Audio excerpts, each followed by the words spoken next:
Hello everyone, मैं doctor आकृति गुप्ता। आज हम ऐसे टॉपिक के बारे में बात करेंगे जो अक्सर मौन में डूबा रहता है परंतु मिलियंस ऑफ लाइफ को इफेक्ट करता है। वो है डिप्रेशन। डिप्रेशन एक मूड डिसऑर्डर है। डिप्रेशन को समझना आज के समय में बहुत इम्पोर्टेंट है क्योंकि बहुत से लोग हमारे घर में, हमारे फ्रेंड सर्कल में हो सकते हैं जो डिप्रेशन से परेशान है और किसी को ये बात पता ही नहीं है कि उस व्यक्ति को डिप्रेशन हो सकता है। हम ऑब्जर्व करते हैं कि पर्टिकुलर पर्सन इतना उदास क्यों रहता है, किसी चीज़ में उसका इंटरेस्ट नहीं है, किसी से मिलता नहीं है। हम ये भी ऑब्जर्व करते हैं कि पहले तो कुछ गेम खेलता था, मूवी देखता था या लोगों से बात करता था, हंसकर मिलता था, शादी पार्टी में जाना पसंद था, परंतु उसे इन सब चीज़ों में अब कोई इंटरेस्ट नहीं है और वह किसी भी चीज़ को इंजॉय नहीं करता। जो लोग न्यूज़ को फॉलो करते हैं वो अक्सर ऐसी खबरों से रूबरू होते रहते हैं कि किसी स्टूडेंट्स ने एग्ज़ाम के डर से या एग्ज़ाम में कम मार्क्स आने के कारण सुसाइड कर लिया, या किसी बिजनेसमैन ने सुसाइड कर लिया, या किसी फार्मर ने सुसाइड कर लिया। एक सर्वे के अनुसार एवरी 7th पर्सन को डिप्रेशन के लक्षण हैं। इंडियन जर्नल ऑफ पीडियाट्रिक्स में छपे एक आर्टिकल के अनुसार 14.9% एडोलेसेंट को डिप्रेशन है। WHO के अनुसार ईयर 2020 में 9.3% यूथ में डिप्रेशन था, जो कि ईयर 2020 में 16.8% के लेवल पर आ गया है। WHO के अनुसार लगभग 1.7 लाख डेथ प्रति वर्ष सुसाइड के कारण इंडिया में होती है। राजस्थान के शहर कोटा में प्रति वर्ष लगभग 20 से 25 सुसाइड पिछले कुछ सालों में हो रहे हैं। ये एक बड़ा नंबर है। Your mental health is a priority, your happiness is essential and your self-care is a necessity. आपका मानसिक स्वास्थ्य एक प्राथमिकता है, आपकी खुशी बहुत जरूरी है, आपकी आत्म देखभाल, अपनी केयर एक आवश्यकता है। तो अगर हम डिप्रेशन के लक्षणों को ठीक से समझ लें और अपने फ्रेंड सर्कल में, अपनी क्लास में या अपनी फैमिली में लोगों को ऑब्जर्व करें या उन्हें सही समय पर साइकेट्रिस्ट के पास भेजने के लिए प्रेरित करें तो बहुत सारी डेथ जो सुसाइड के कारण होती हैं वो बचाई जा सकती है। तो इस वीडियो में हम समझेंगे कि डिप्रेशन के लक्षण क्या हैं, कौन से रिस्क फैक्टर्स हैं जो बाद में जाकर डिप्रेशन बन जाते हैं और डिप्रेशन को कैसे मैनेज किया जा सकता है। Now, what are the symptoms of depression? Depression के लक्षण। डिप्रेशन भी एक बीमारी है जैसे कि डायबिटीज या हाइपरटेंशन होती है। इसमें जो व्यक्ति डिप्रेस्ड है उसका कोई दोष नहीं है। अक्सर हम अपने घरों में या अपने नेबरहुड में ये देखते हैं कि पेरेंट्स अपने बच्चों को अक्सर बोलते हैं इसका पढ़ाई में मन नहीं लगता, इसका किसी काम में मन नहीं लगता, इसका खेल में मन नहीं लगता, ये तो बस पड़ा रहता है। केवल बोलने से काम नहीं होगा, हमें ये समझना होगा कि पर्टिकुलर पर्सन ये सब क्यों कर रहा है। अगर कोई व्यक्ति एक दिन या कुछ घंटों के लिए उदास होता है तो ये डिप्रेशन बिल्कुल भी नहीं। डिप्रेशन के लिए कम से कम 2 हफ्तों का समय इंपॉर्टेंट है। मतलब जब 2 हफ्ते तक लगातार किसी व्यक्ति का मूड खराब रहता है या उदास रहता है तो डिप्रेशन की संभावना हो सकती है।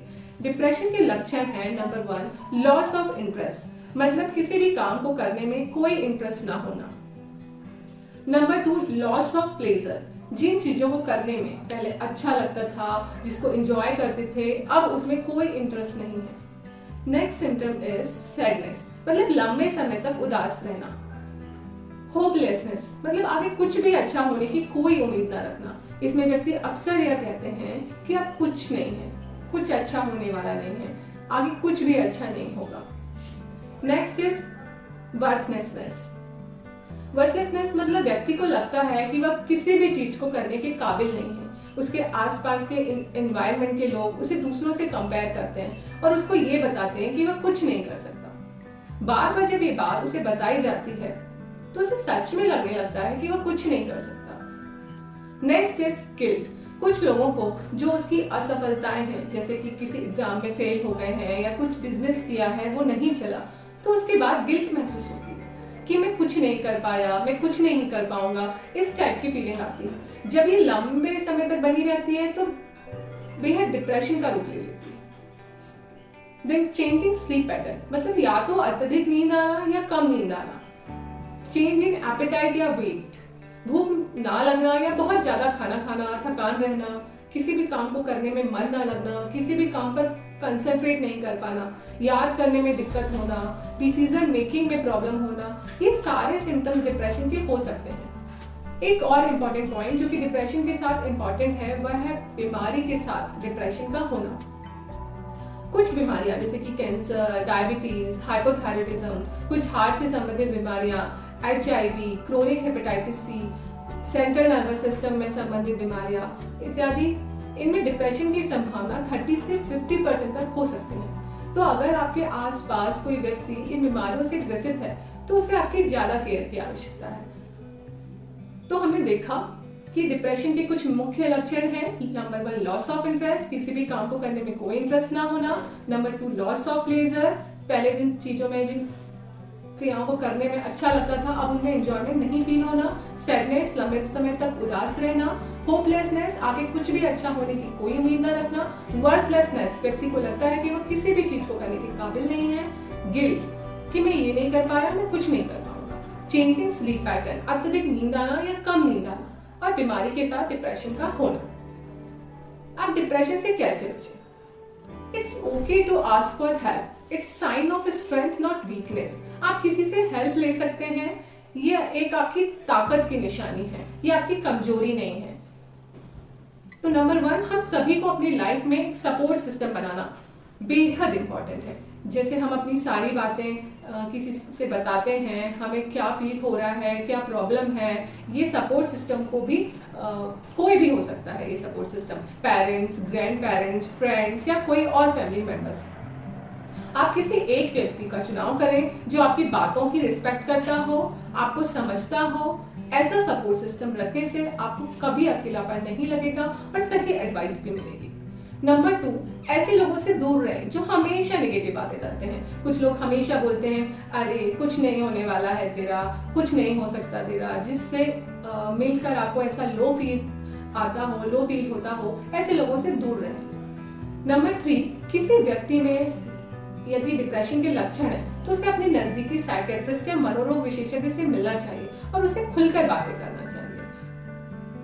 नंबर 4, डिप्रेशन से बचने के लिए डिप्रेशन के रिस्क फैक्टर्स को जानना भी इम्पोर्टेंट है। ऐसे फैक्टर्स जो आगे चलकर डिप्रेशन का रूप ले सकते हैं।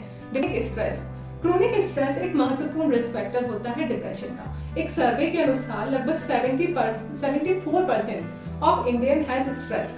स्ट्रेस के सिम्टम्स होते हैं टैकीकार्डिया, मतलब हार्ट रेट 100 से अधिक बढ़ना। नंबर 2, हाइपरवेंटिलेशन, मतलब तेज सांस लेना। क्रोनिक फटीग, लगातार थकावट महसूस होना, लंबे समय तक थकावट महसूस होना, कंसंट्रेशन की कमी होना। तो ये कुछ लक्षण हैं जो स्ट्रेस के समय हमारी बॉडी में दिखाई देते हैं। अन्य रिस्क फैक्टर्स हो सकते हैं एंजाइटी, मतलब किसी ऐसी चीज के बारे में चिंता करना जो हुई नहीं है या आने वाले समय में होने वाली परिस्थितियों के बारे में सोचकर चिंता करना। नेक्स्ट रिस्क फैक्टर है चाइल्डहुड सेक्सुअल अब्यूज। यदि बचपन में बच्चे के साथ किसी तरह का असॉल्ट या जबरदस्ती हुई है, या child abuse like family members के द्वारा किया जाने वाला वायलेंस, जैसे कि पेरेंट्स अपने बच्चों को छोटी छोटी बातों पे बुरी तरीके से मारते हैं, बहुत ज्यादा डांटते हैं, या हस्बैंड अपनी वाइफ के साथ वायलेंस बिहेवियर करता है बच्चों के सामने, तो ये डिप्रेशन के लिए रिस्क फैक्टर के जैसा काम करता है। स्कूल में बच्चों के साथ बुली होना ये एक आम बात है, परंतु जब बच्चा अपने टीचर से या अपने पेरेंट्स से इसके बारे में बताता है और उसे कोई मदद नहीं मिलती, तब वह परेशान होने लगता है और अंदर से डरा हुआ रहता है, उसे इसका कोई समाधान समझ नहीं आता। तो ये भी एक डिप्रेशन के रिस्क फैक्टर की तरह काम करता है। कुछ अदर रिस्क फैक्टर्स हैं जैसे कि जेनेटिक कॉजेज या फैमिली हिस्ट्री। यदि पर्सन की फैमिली में किसी को डिप्रेशन रहा है या कोई साइकेट्रिक इलनेस रही है तो उसमें डिप्रेशन होने की संभावना बढ़ सकती है। कुछ diseases like cancer, diabetes, hypothyroidism भी डिप्रेशन के लिए रिस्क फैक्टर्स हो सकते हैं। तो always remember one thing, that you are stronger than you know, braver than you believe and smarter than you think। ये एक साइंटिस्ट एब्राहम लिंकन के द्वारा कहा गया कोट है कि आप जितना जानते हैं उससे कहीं अधिक मजबूत हैं, जितना विश्वास करते हैं उससे कहीं अधिक साहसी हैं, और आप जितना सोचते हैं उससे कहीं अधिक चतुर चालाक हैं। तो आप हमेशा अपने पर विश्वास रखिए। You are not alone in this fight, we are in it together. आप इस लड़ाई में बिल्कुल भी अकेले नहीं हैं, हम इसमें एक साथ हैं। Thank you.